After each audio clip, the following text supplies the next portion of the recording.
Here with Gary Gilbert today, talking about civic journalism and the purpose of it, and if we have the obligation of doing it as journalists, or is it, and when do we draw the line of doing civic journalism?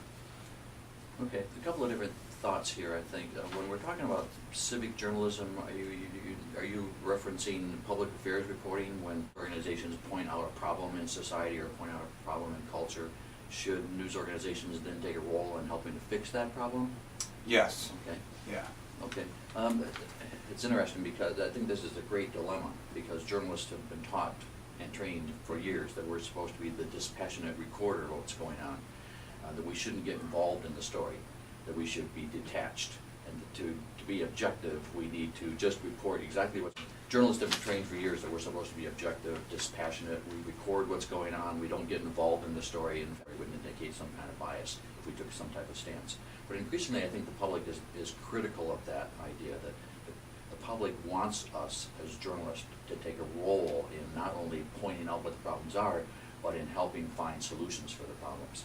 A few years ago at the Oakland Press, we did a series of stories about Pontiac. How did Pontiac get into the financial trouble it was in? Mm-hmm. It was one thing for us to say, to explain how it got into this trouble, but the public also wanted us to help fix the problem.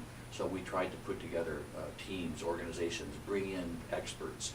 What should Pontiac be doing in order to pull itself up out of this hole? I think that was an important a lesson that we learned in doing that kind of story.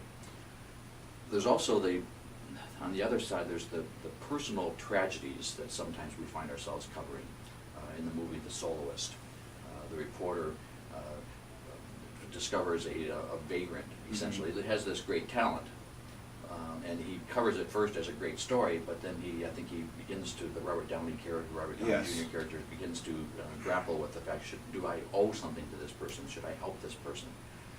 And that's a huge dilemma for journalists, is whether to be, what do we do when we're covering people who are down and out? Do we owe them a helping hand? Journalists need to be humans first. Yeah. Journalists second.